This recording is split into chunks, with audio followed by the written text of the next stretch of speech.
Bienvenue à la séance publique du Conseil municipal du lundi 3 février 2025. Monsieur Jacques Bilodeau, une figure marquante de la télévision communautaire, s'est éteint dernièrement entouré des siens. Je souhaite offrir mes plus sincères condoléances à tous ses proches et j'aimerais profiter des prochaines minutes pour lui rendre hommage. Homme dévoué et visionnaire, M. Bilodeau a agi pendant une trentaine d'années à titre de directeur de la télévision locale. Il a également œuvré avec enthousiasme et passion devant et derrière la caméra. Son sens de l'innovation l'a poussé à être un pionnier de la télé communautaire au Québec, en étant le premier à présenter les séances publiques du Conseil municipal de la ville de Saint-Hyacinthe. C'est grâce à l'animation brillante de M. Bilodeau, lors des périodes de questions télédiffusées en temps réel, que l'idée de télévision locale en direct a germé.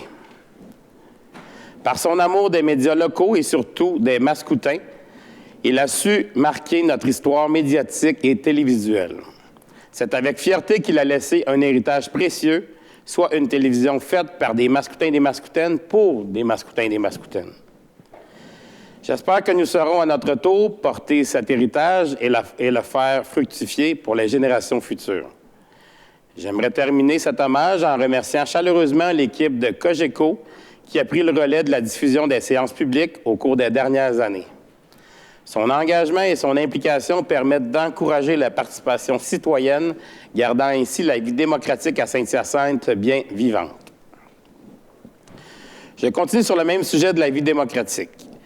La priorité d'un élu est d'être à l'écoute des citoyens et des citoyennes.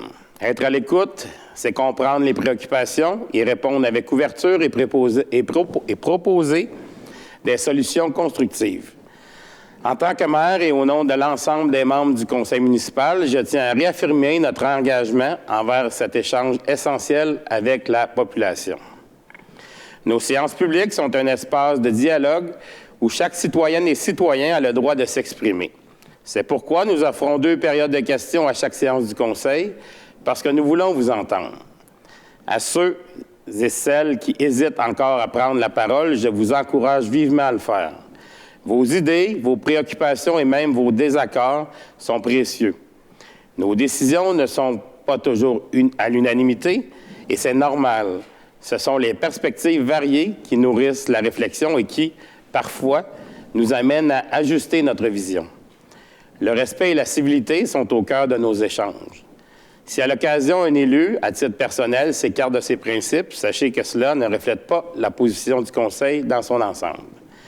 Nous avons un code d'éthique qui guide notre conduite et rappelle l'importance du respect mutuel, tant entre élus qu'envers nos citoyens et citoyennes. Nous voulons que nos séances demeurent un lieu où chaque voix peut se faire entendre, sans crainte, avec la certitude que son opinion compte. C'est ainsi que nous continuerons à bâtir une communauté forte et engagée. Merci à toutes et à tous de participer à cette vie démocratique qui nous est chère. J'enchaîne sur un tout autre sujet. Lors de la séance plénière du lundi 27 janvier, les élus de la ville de Saint-Hyacinthe ont décidé à l'unanimité de mettre fin aux achats sur la plateforme en ligne Amazon. Cette mesure vise avant tout à encourager l'achat local et à soutenir les commerçants de la région. À l'exception des commandes déjà en cours, aucun nouvel achat ne sera effectué et ce, jusqu'à nouvel ordre. Ce n'est un secret pour personne, nos listes d'achats sont publiques et certaines équipes municipales effectuaient des achats sur Amazon, principalement pour des pièces et accessoires informatiques, souvent à des prix très compétitifs. Toutefois, cette pratique prend fin dès aujourd'hui. Pour le conseil municipal et moi-même, l'achat local doit rester une priorité. Nous tenons également à exprimer notre solidarité envers les milliers de Québécoises et Québécois qui perdront leur emploi dans les prochaines semaines en raison de la fermeture des installations d'Amazon dans la province. Cette situation est profondément regrettable. Dans la foulée des récents événements, nous avons appris, comme beaucoup d'entre vous, que les États-Unis devaient imposer demain des tarifs douaniers de 25 % sur tous les produits exportés du Canada, à l'exception de l'énergie. Mais un sursis d'1 mois a été accordé aujourd'hui. Face à cette décision, les gouvernements provincial et fédéral ont mis en place une série de mesures. Mais nous aussi, nous pouvons agir. À toute la population mascoutaine, je lance un message. Privilégier l'achat local. C'est le moment d'être solidaire et de choisir des produits fabriqués ici, à Saint-Hyacinthe, au Québec et au Canada, et d'appuyer les entrepreneurs d'ici.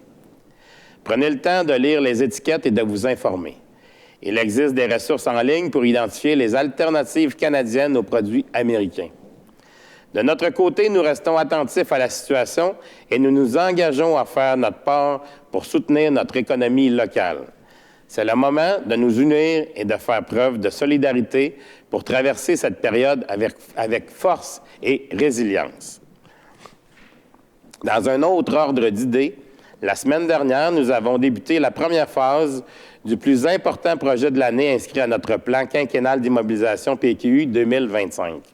Ce chantier ambitieux vise principalement à moderniser les infrastructures souterraines par le remplacement des conduites d'aqueduc actuelles par de nouvelles de plus grande capacité, ainsi que par la construction de réseaux sanitaires et pluviales qui viendront remplacer les conduites d'égouts combinées dans une partie du secteur La Providence. Cette première phase consiste en la construction d'un nouvel émissaire pluvial à la rivière Yamaska, c'est-à-dire une canalisation servant à évacuer les eaux de pluie dans le parc de la Métairie, près du Centre culturel Humania Assurance.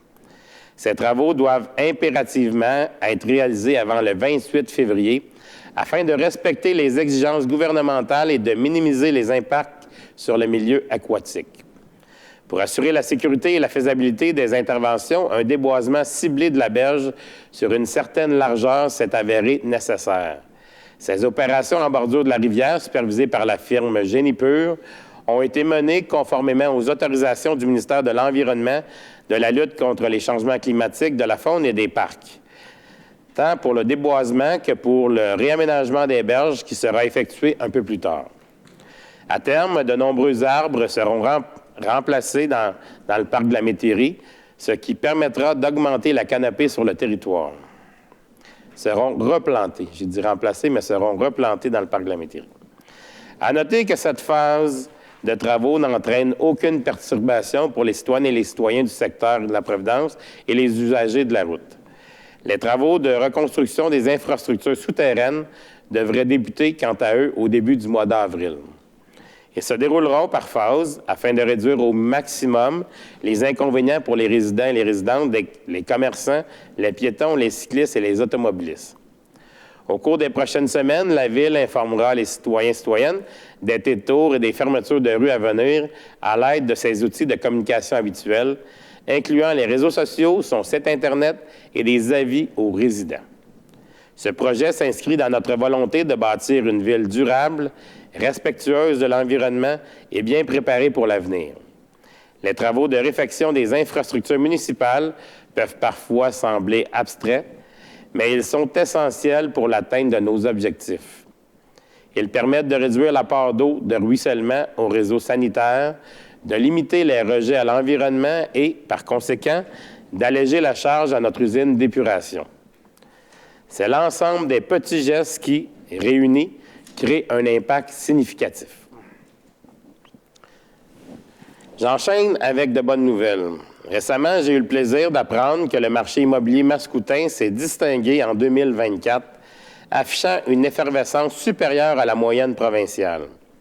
En effet, Saint-Hyacinthe a enregistré une croissance impressionnante de 25 %, se classant ainsi parmi les villes du Québec ayant connu les plus fortes hausses de ventes de propriétés au cours de la dernière année.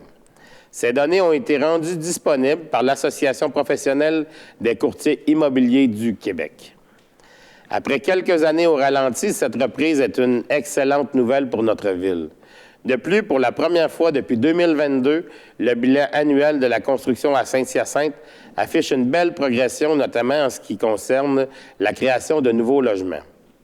La Ville a octroyé 2250 permis en 2024, représentant une valeur totale des travaux de 254 millions.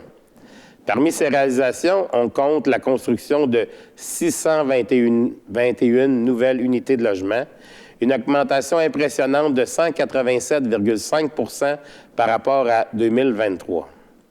Malgré une légère diminution de 4,6 de la valeur totale des travaux par rapport à 2023, les chiffres démontrent une mobilisation accrue en matière de construction résidentielle. L'augmentation impressionnante des logements créés, plus 472 de juillet à décembre et plus 187,5 sur l'année, témoigne d'une belle reprise par les entrepreneurs. Il est à noter que bien que la valeur moyenne des projets ait diminué, cette tendance reflète une diversité accrue des permis émis, incluant des initiatives à plus petite échelle, mais tout aussi importantes pour le développement mascoutin. Saint-Hyacinthe confirme son dynamisme dans le secteur de la construction avec des résultats marquants pour 2024. L'augmentation significative des logements créés est une réponse directe à une demande en pleine croissance. Parmi les projets forts de la dernière année, notons entre autres celui de Mission Unité Aînée, qui prévoit la construction de 100 nouveaux logements abordables pour aînés, ainsi que le projet du 970 avenue Laframboise, où 10 logements ont été construits sur un terrain laissé vacant après un incendie survenu en 2021. D'autres projets d'envergure verront le jour en 2025, notamment au centre-ville, avec le projet de Biophilia et le projet de Corève. Je suis fier de ces initiatives et de toutes celles à venir, qui renforcent la position de Saint-Hyacinthe comme un lieu attractif pour vivre et investir. Toujours du côté des actualités, samedi et dimanche dernier avait lieu l'événement Saint-Hyacinthe en blanc au Parc Les Salines. Vous avez été près de 8000 personnes à profiter de la belle organisation mise en place par les organisateurs. Nos employés, partenaires et fournisseurs de longue date, ainsi que moi-même, avons été ravis du succès de cette activité. Spectacle hip-hop électro du groupe canadien Radio Radio, feux d'artifice, activités en plein air pour toute la famille. Il va sans dire que la fête était au rendez-vous. Innova, notre toute nouvelle mascotte, a fait une entrée remarquée hier après-midi, rencontrant officiellement les Mascoutaines et les Mascoutins pour la première fois. Les sourires émerveillés des enfants à sa découverte étaient un vrai spectacle en soi. Si vous l'avez manqué, pas d'inquiétude, elle sera de retour pendant la semaine de relâche. Je remercie chaleureusement les organisateurs de l'événement pour cette belle et grande réussite. Parlant d'activités hivernales, la semaine de relâche approche à grands pas. Pour l'occasion, les corporations de loisirs de quartier de Saint-Hyacinthe organisent des activités spéciales qui se tiendront du 3 au 7 mars prochain. Certains organismes spécialisés ont également préparé des camps de jour. Les inscriptions peuvent se faire en ligne ou sur place dans certains centres communautaires. Communiquez avec votre corporation de loisirs de quartier ou visitez leur site Internet ou page Facebook pour connaître la programmation. Du côté de la ville, diverses activités sont organisées pour toute la famille. Party disco au Stade LP Gaucher du lundi au vendredi. Party mousse avec Kiro le clown au Centre aquatique des Jardins le mercredi 5 mars. Quête des animaux dans les sentiers au Parc Les Salines du samedi 1er mars au dimanche 9 mars.